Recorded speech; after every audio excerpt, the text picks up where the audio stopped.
Welcome to episode number 35 of Colorado TechCast. Hey everybody, Trapper here. Thanks for joining me on this episode of Colorado TechCast. Colorado TechCast is a weekly podcast where I interview CEOs and founders of Colorado-based technology startups. Join me each episode as I explore the Colorado technology community from the inside out. Bill Morris co-founded Blue Star Recyclers in 2009 after discovering that people with autism and other disabilities possess innate skills for tasks involved in the recycling and refurbishing of electronics. Blue Star Recyclers is a nonprofit social enterprise with a mission of ethically recycling electronics to create real jobs for people with autism and other disabilities. The fulfillment of their mission to date has resulted in the recycling of 18 million pounds of electronics, creating 45 jobs and reducing taxpayer burden by more than $2 million. Bill is a recipient of the Colorado Recycler of the Year, Colorado Springs Small Business Person of the Year, ARC Employer of the Year, and Citizen Diplomat of the Year. Most recently, Blue Star Recyclers was awarded the 2018 Colorado Top Company of the Year, 2017 Social Impact Business of the Year, and 2016 Social Venture of the Year. We're sort of an accidental discovery, and I'll get into that a little bit later, but our mission is ethically recycling electronic waste to create real jobs for people with autism and other disabilities. I've read a lot of your history on why autistic people are really suited for this type of work, but how did you discover that? Well, like many things in life, it's what's that saying? A funny thing happened on the way, right? So at the ripe old age of 52, I found myself out of work. I had been in the telecom industry for just shy of 30 years with Motorola, US West, and Nextel.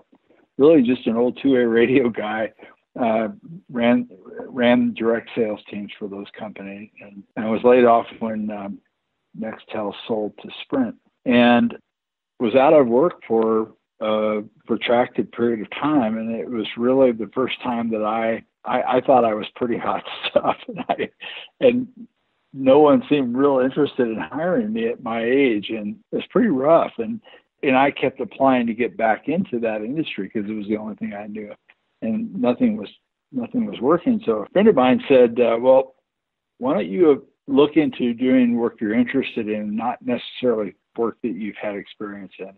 And I thought that was ridiculous because I thought, well, who would hire you if you don't have any experience? But I took his suggestion and I opened a Craigslist posting for a program manager at a disability services agency in Colorado Springs.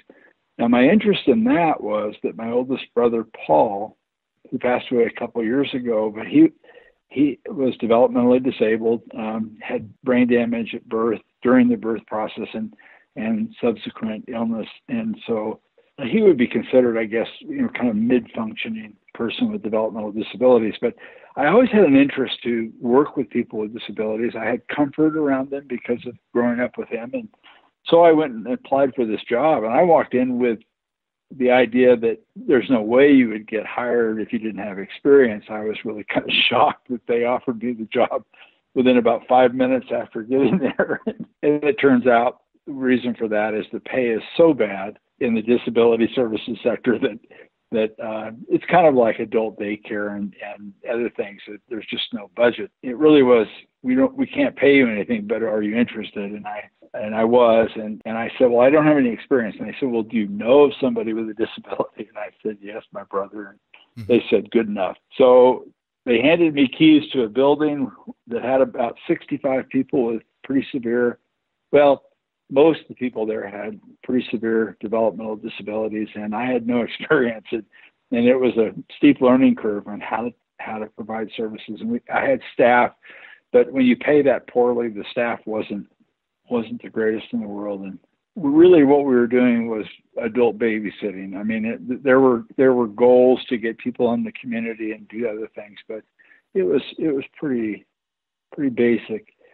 And while I realized after a few months that I definitely wasn't a caregiver by nature, what happened was I walked in the back of the building and there was a small group of people that were separated from the majority of the people and services there.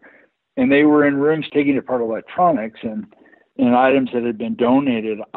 This was an idea that was thought of, I think, a few years earlier by a staff member that was no longer there. It was a way to keep people busy. They were not being paid. They were not being trained or supervised very well, but they were taking these electronics apart, so like a computer or a printer or a coffee maker, you name it. And I started watching them, Trevor, and I noticed very quickly that, and this may be where the advantage of coming from a for-profit background instead of a nonprofit background or a behavioral health background was, I looked at them as potential employees, and they were doing something very well. They could grab a computer or a printer, and they seemed to know how these items went together and how to take them apart. And I didn't know anything about electronics recycling. I was in the electronics and communications business, but it just seemed to me the skills were marketable. And what really bothered me was most of these people were young. They had aged out of their school transitions programs, and they were coming to a building every day that wasn't particularly a nice place to be. There was a lot of yelling and screaming and behavioral stuff, and these people were in their early 20s, and they shouldn't have been there. They had skill, and they were employable. I just couldn't get that to sit with me, and I went home at night and kind of stewed about it. And one night I sat down at my computer and I wrote a business plan to start an electronics recycling business to hire. There were 4 young men who were really good at it. I thought, I'm going to get these 4 guys to work. And I found a recycler in Denver who did know something about it. And that recycler, I shared my idea, and the recycler said, well, tell you what, I'll send you all my computers and I'll pay you 5 cents a pound to take them apart. And you send me back all the constituent-based materials that they take to market for recycling it. And I said sold, and without knowing if 5 cents a pound was a good price, it really wasn't, but we took it, and he donated some warehouse space to us to get going, and we were off and running with the first 4 guys, and that was in October of 2008. And a couple of big things happened right out of the gate that were unexpected, because I didn't know what was going to happen. All I could see was just a glimmer of talent there. Well, the first thing that happened was when you take a person from an environment where they're treated like a patient and bring them into an environment where they're treated like an adult and as an employee, treat them like a man or a woman, they act like it. And so immediately I noticed the change in their behavior. 2 of the people of the 4 had seizure disorder. They had grand mal seizures almost every day in the day program setting because of all the yelling and screaming that was going on in the building. And we noticed that in the work setting, they didn't have any seizures. In fact, they haven't had seizures now for 10 years. Oh, wow. That's really remarkable. It totally remarkable. And I had no idea this would happen, but you could just see that they began to relax and focus and being able to do this thing where they get their tools in the morning, check in and the time clock, and sit down and begin taking the computers apart. And by the way, I left a little part out that I needed to mention. After I discovered them in the back, I went and looked at their files and noticed that these 4 men were on the autism spectrum. That was in their diagnosis. And I didn't know much about autism, so I researched it. And I remember 2 things came to mind. One, as I read the information, one was that a very common thread amongst people with autism was they were attracted to systematic, procedural, repetitive, tactile tasks. They love tasks where there are steps to repeat, things that we would find mundane and boring. They really enjoy. And the other thing I read was 90% of people with autism were unemployed. And here I am looking at these 4 going, this doesn't make any sense. They have skill that any employer would want. Why are they not working? And so that was kind of the genesis behind the thought to get this thing going. Anyway, we did that. We called it an enclave, where we had 4 men taking computers apart for almost a year. At the end of that year, I had a chance encounter. We call this serendipity part 1 at Blue Star, which is I I drove down North Nevada Street, and there was a box truck parked in front of Qualtech Manufacturing. And the truck on the side of this, about a 25-foot box truck, it said Blue Star Electronics.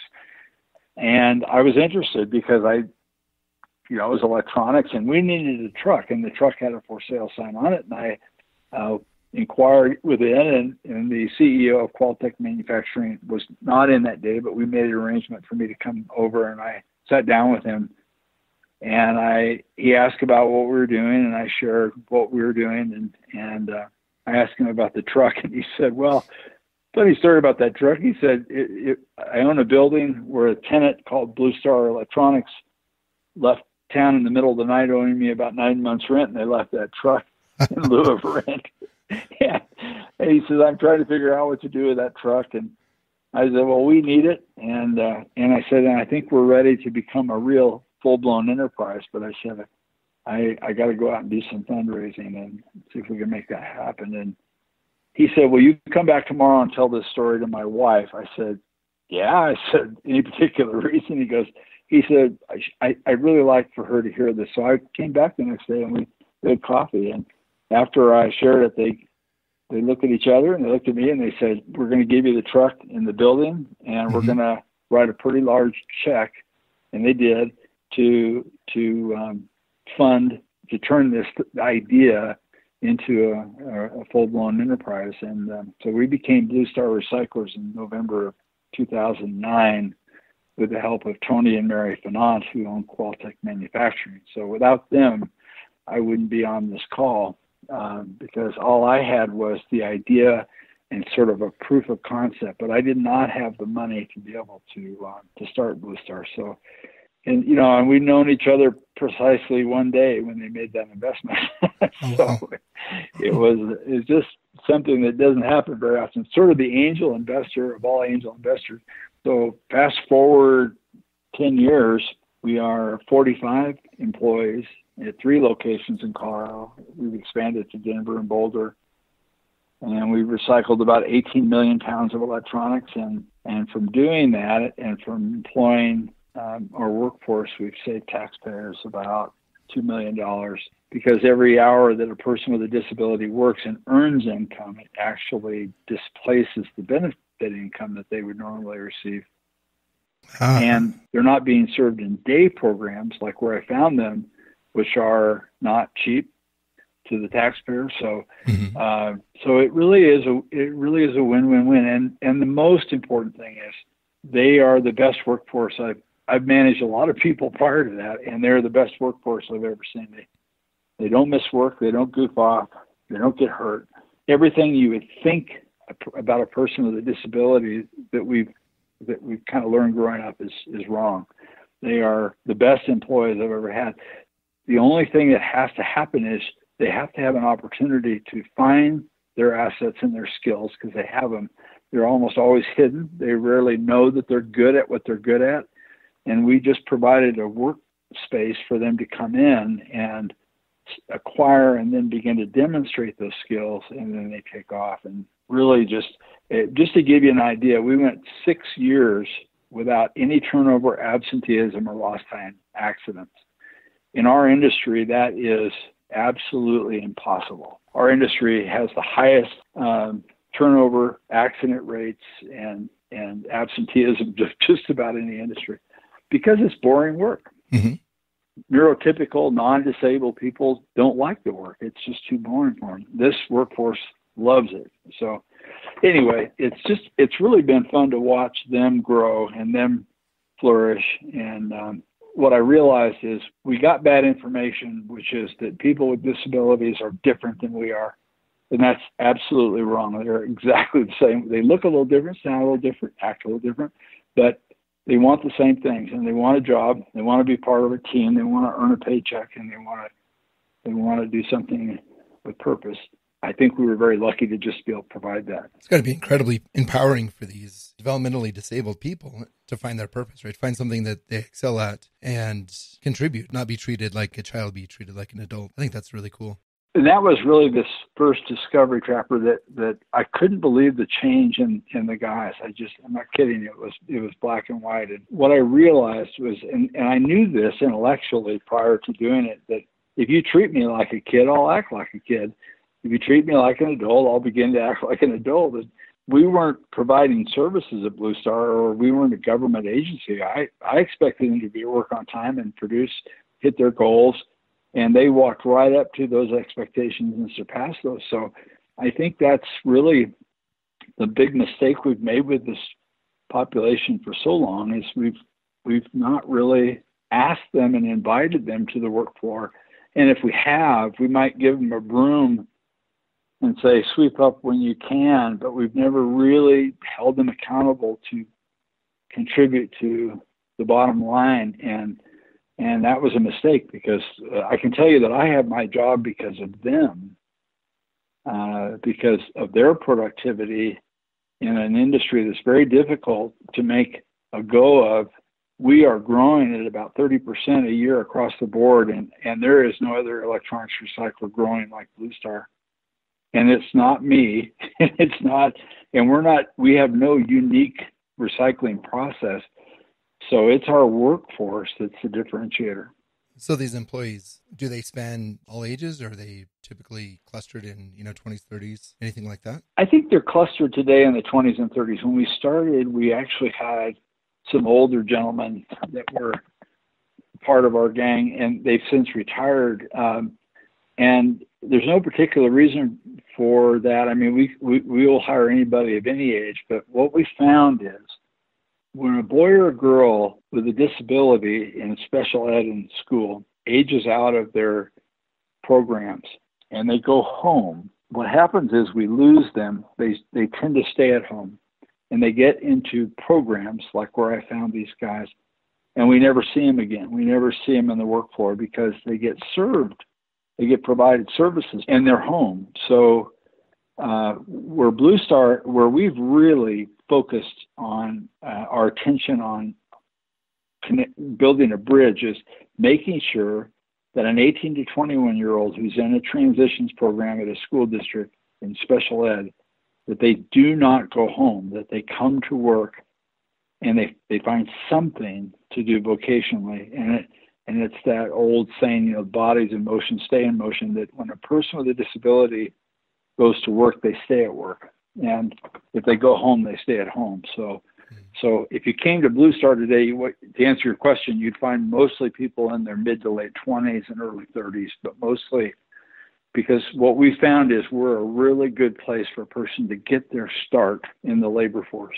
So when they leave Blue Star, what type of work have you seen them move into? Is it similar repetitive activities, or is it something different?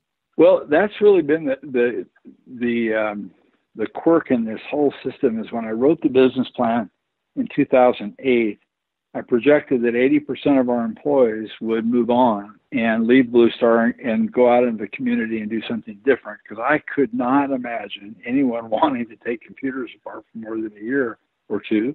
Mm-hmm. And so the one thing I was dead wrong about was, we're here 10 years later, and almost all of our people that joined us, in the beginning, and they're still there. We've had less than 10% turnover.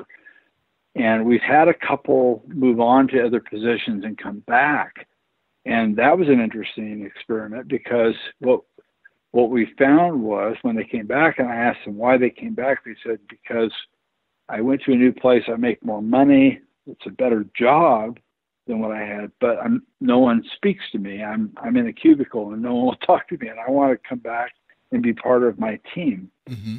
And of all populations, I didn't think that people with developmental disabilities would, especially autism, I didn't think they would value the experience of being a team member, and yet I think they value it way more than we do.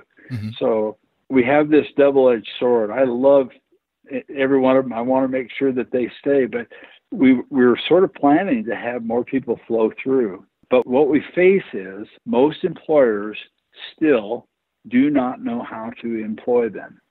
And they tend to, as I mentioned earlier, expect too little, isolate them, and not include them in really the way that we would neurotypical people. So until the rest of the employment opportunities out there really are set up in a way where that people that work for Blue Star would feel as comfortable there, then we're probably not going to see that many move on and out. So that's why I'm actually involved in that right now. I'm taking a pretty active role in advocacy with other employers to help other employers learn how to leverage their talent and productivity, and how to onboard them in a way where they feel part of the team. So I think we have more employers now that are willing to do it. They just need to get some training.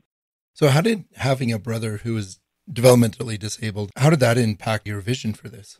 Well, it's a really interesting thing. And this kind of looks at this from another angle, but he was always really the thing in my life that I regretted the most. There was a lot of bad stuff connected with growing up with him. He really struggled and did some damage. I mean, he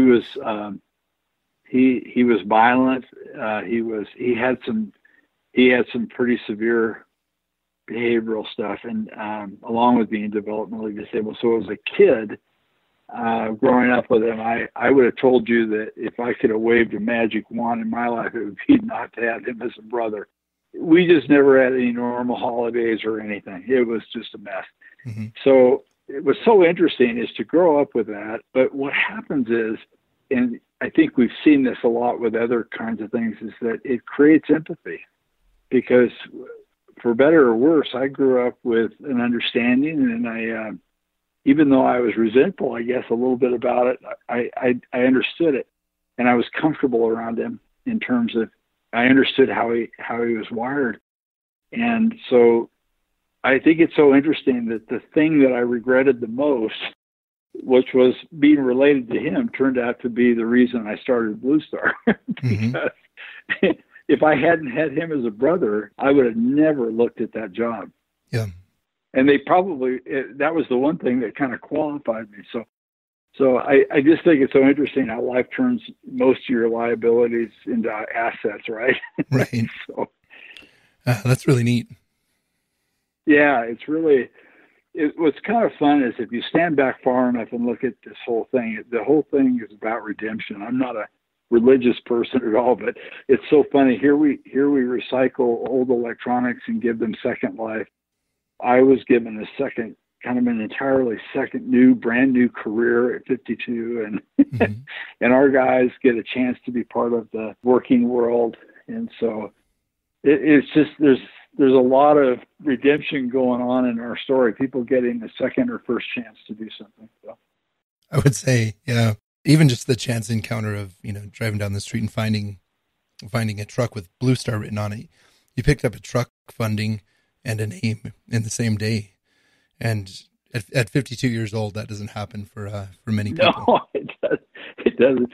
What's really funny is people will ask me, like, they think the name Blue Star Recyclers is, like, that's, how did you come up with that name? And I'm always embarrassed to admit that I didn't do anything except I was so cheap and we were so short, we had a budget that I peeled off the word electronics off the truck, put on recyclers, and that's how the name. So we recycled the name to get started. Yeah. So,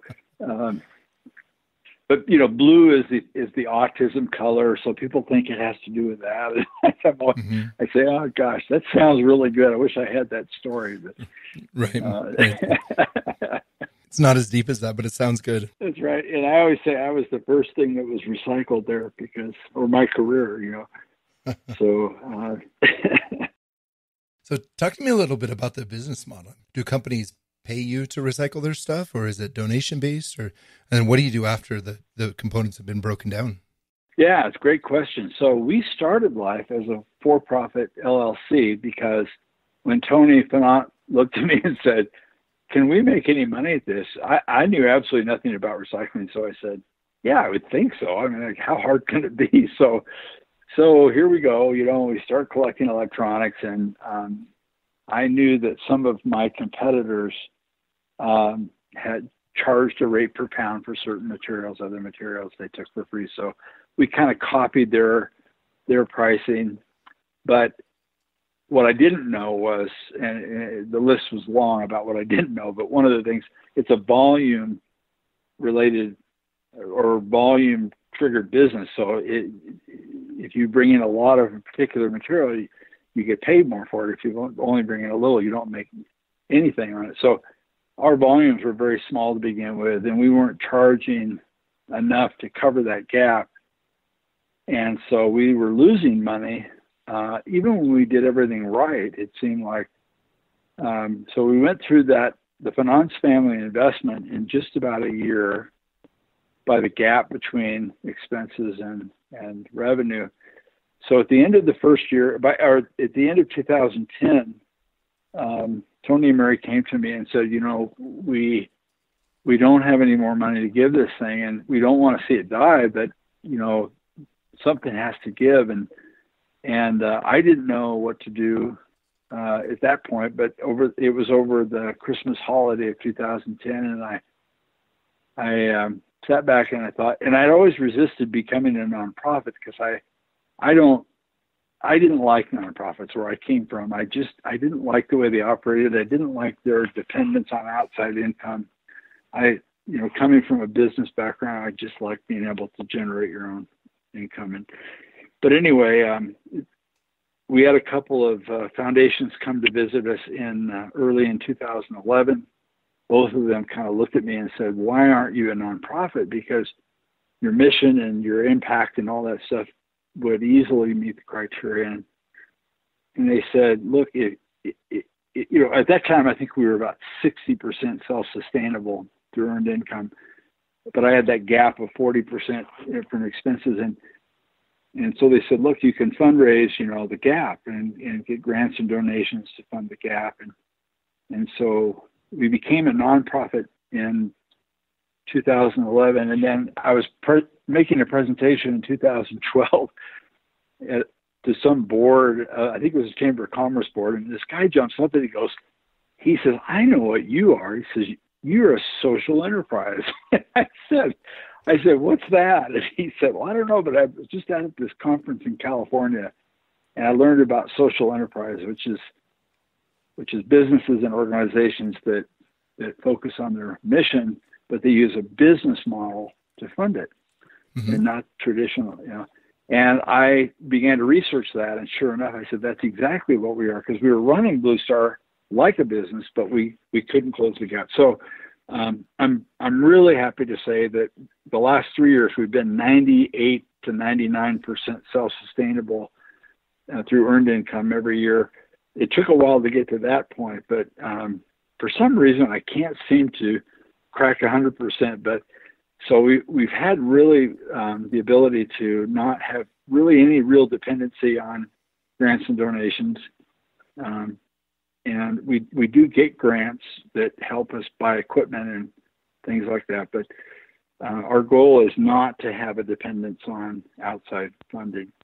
And we've been able to pretty much do that. So that's the business model. And then where the earned income comes from, to answer your question, is it's mostly through front-end recycling fees on certain materials and through the value of the commodity materials, the circuit boards, aluminum, copper, you name it, that we take to market.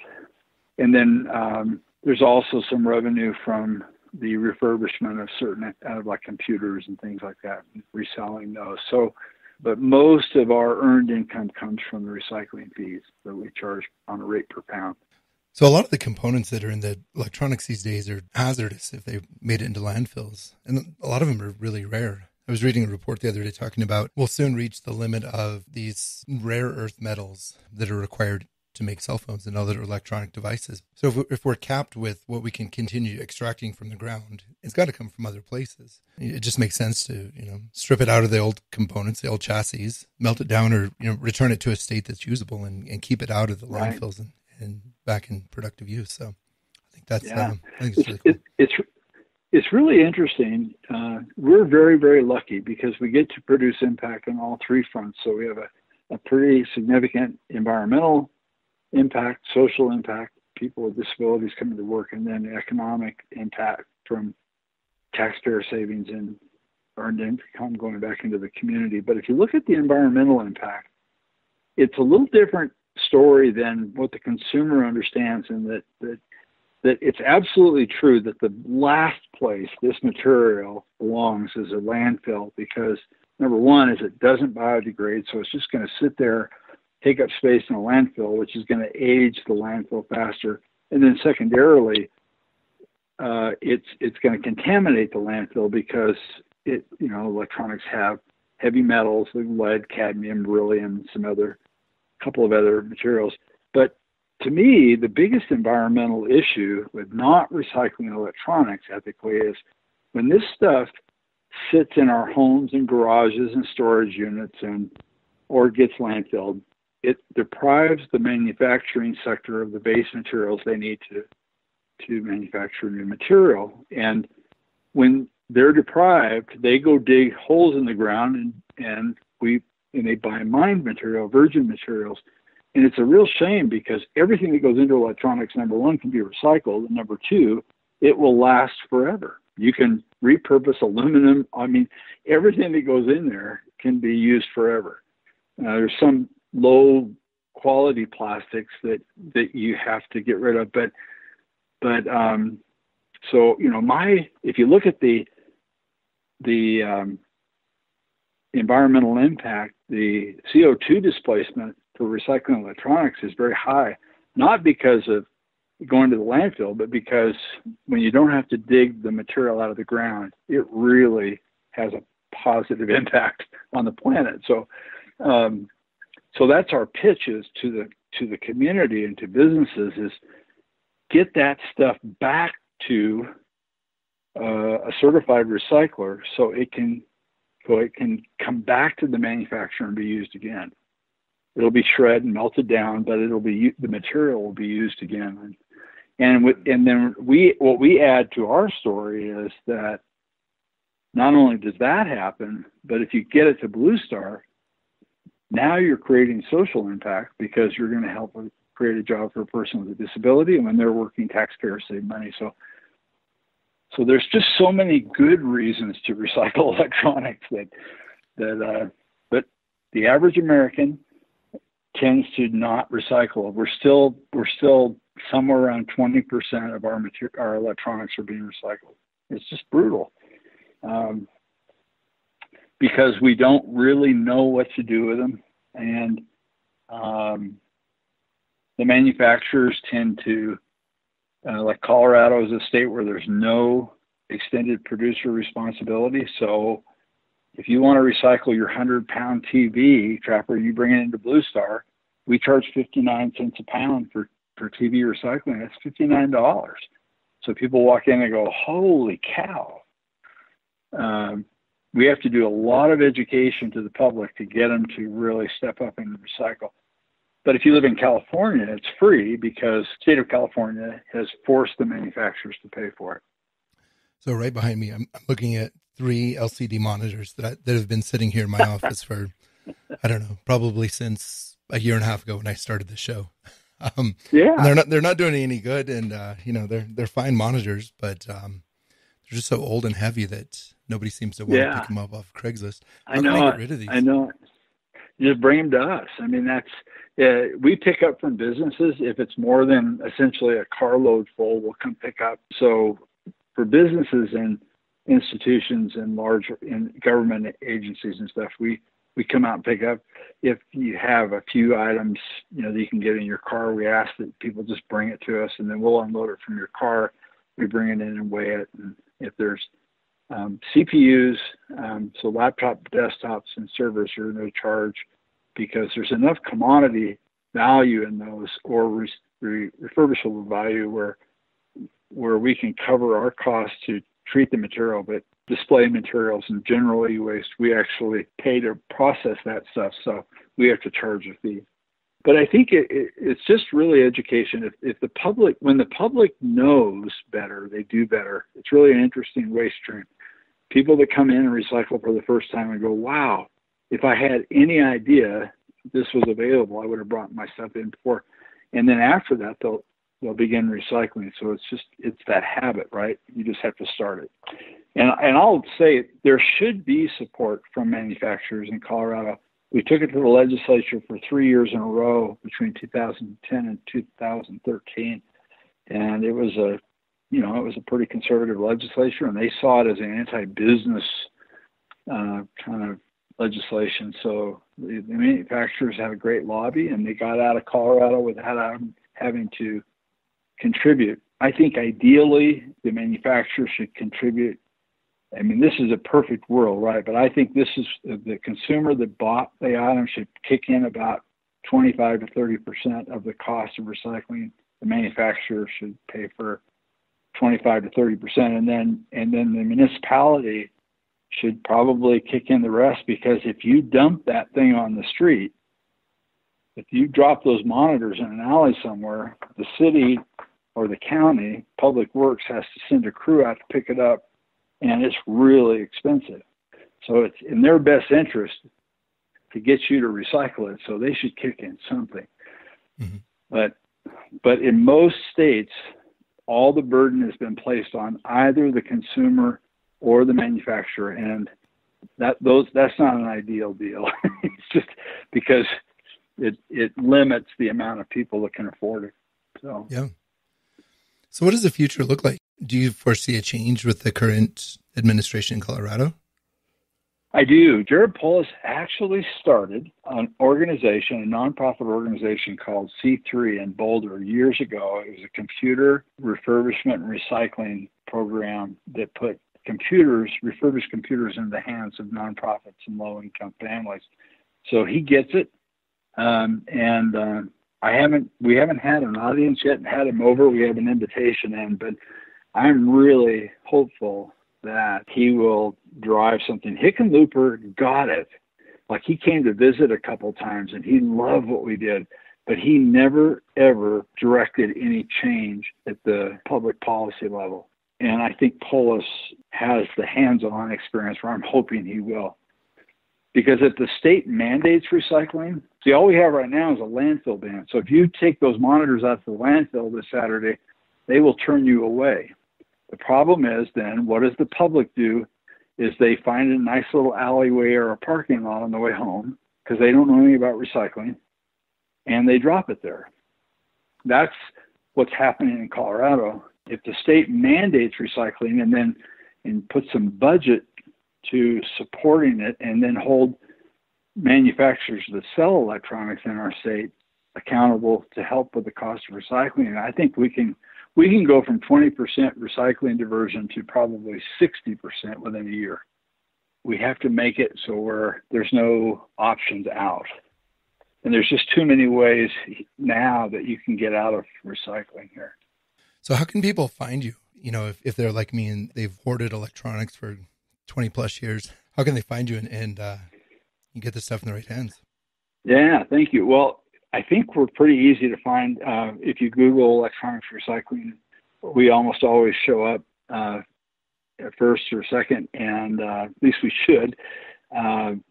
And we have 3 locations, which is we have more than any other recycler in the state. So you can recycle with us in Colorado Springs, Denver, or Boulder. You can just bring it right into our location. And then we have partner collection sites in Alamosa, Canyon City, and Salida, and Vail.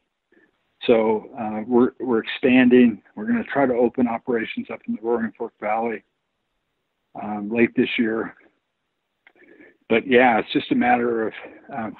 But the challenge is the state and the municipalities don't invest any money in public education.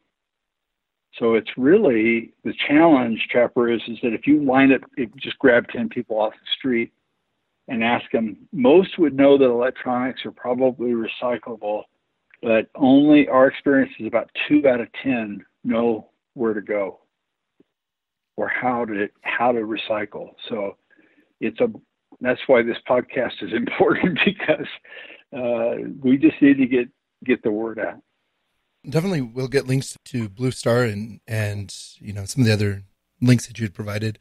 I think you guys are doing some really interesting things from the trifecta of you're helping the autistic workers feel valued and get them out of centers where they're not being productive, thus alleviating further taxpayer burdens to support those centers, but also for the environment, whether it's keeping things out of landfills or keeping the land from being further mined to extract elements that are already out there. They're either in somebody's basement, like mine, or or in the landfill.